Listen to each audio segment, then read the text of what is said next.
এই দোয়াটা শিখে নেন, ইনশাআল্লাহ আপনার জীবনের সমস্ত সংকট কেটে যাবে। আমি নিজেও এই দোয়াটা বেশি বেশি করার চেষ্টা করি। দোয়াটা হচ্ছে, মুসা আলাইহিস সালাম একটা গাছের নিচে হেলান দিয়ে বসলেন, বসে দেখলেন দুজন মেয়ে দাঁড়িয়ে আছে দূরে, পানি নিতে পারছে না। লোকজন পানি নিয়ে যাচ্ছে, ওরা দাঁড়িয়ে আছে বেচারি। মুসা আলাইহিস সালাম গিয়ে বললেন, কি সমস্যা আপনাদের? এটা নিয়ে আপনারা আবার মেয়েদের সাথে কথা বলার চেষ্টা করেন, ঠিক আছে? তো মাহারাম গায়রা মাহারাম মেনে চলে।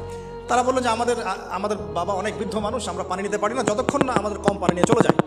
মুসা আলাইহিস সালাম একটু বললাম না, ফিজিক্যালি খুব স্ট্রং ছিলেন, থাকে না বডি বিল্ডার, সামনে গিয়ে কথা বলে সরো পানি দিতে দাও, তখন মানুষ একটু মূল্যায়ন করে না।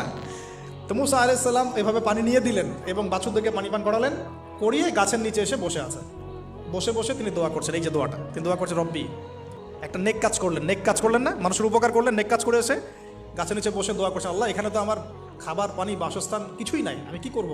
রব্বি ইন্নি লিমা আনজালতা ইলাইয়া মিন খায়রিন ফাকির, রব্বি ইন্নি লিমা আনজালতা ইলাইয়া মিন খায়রিন ফাকির। আবার বলেন, রব্বি ইন্নি লিমা আনজালতা ইলাইয়া মিন খায়রিন ফাকির। অর্থ হচ্ছে, হে আল্লাহ, তুমি তোমার পক্ষ থেকে আমার উপরে যে নেয়ামতগুলো দিবে, আমি এর জন্য ফকির হয়ে বসে আছি। আল্লাহ অর্থ বুঝে পড়বেন ভাই, নামাজ রোজা হজ যাকাত যাই করেন আল্লাহর ওয়াস্তে অর্থ বুঝে পড়বেন। অর্থ বুঝে পড়লে আপনার ইবাদতের স্বাদ পাবেন, তৃপ্তি পাবেন, আল্লাহর সাথে কানেকশন হবে, আল্লাহর নূর পাবেন।